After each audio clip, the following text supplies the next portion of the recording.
আজ সন্ধ্যাবেলা আজ এটা বসেছিলাম, মানে কিছুই ভাল লাগতাছিল না।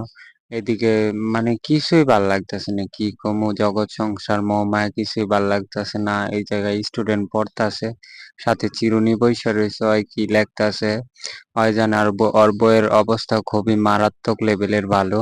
যাই হোক, স্টুডেন্ট ছুটি দিলাম, ওই ছুটির খুশিতে নাচতাছে। আমার কাছে মনে পড়লো 5টা টাকা আছে, তাই ওই টাকা নিয়ে দোকানে চলে যাইলাম।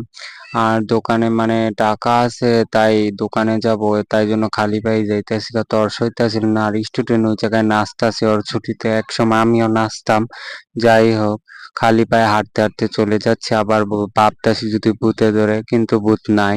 আর এই জায়গায় এসে দেখলাম এক চাচা দোকান থেকে কি যেন নিতেছে। আমার মনটা যেতে দোকান পুরাই নিয়ে যেতাম, কিন্তু দোকানে এসে মনে পড়লো আমার কলম না, একটু পড়ালেখা করন লাগে, তাই আগে 2টা কলম লইলাম। 50 টাকা লইছিলাম, 5 টাকা ভুলে করে লইছি। আগে কলম লই, এরপর মন চাইলে একটা ডেনিস খাইতাম, ডেনিস অলওয়েজ ভাল লাগে। তাই কাকারে বললাম একটা ডেনিস দিতে। কয় আগে তুই কলম ল, দিতাছি। কলম বলে 2টা 100 টাকা। যাই হোক, কিছু করার নাই। পরে দামাদামি করে 2টা 10 টাকা করলাম। পরে আমার 2টা ডেনিস দিল, 2টা না একটা ডেনিস দিল।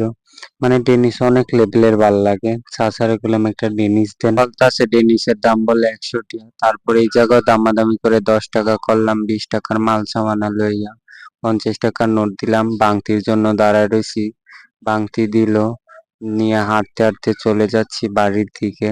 একটু আমিও দেখলাম মানে এত কিছু নিয়া চোরে মোরে ধরে কিনা। তারপর তর সইতাছিল না, তাই রাস্তাতে খাওয়া শুরু করলাম, কিন্তু এক হাতে কিভাবে খাই আমি জানি না। তারপরও খাইলাম, খাইতে খাইতে অন্ধকারে মিশে গেলাম আমি।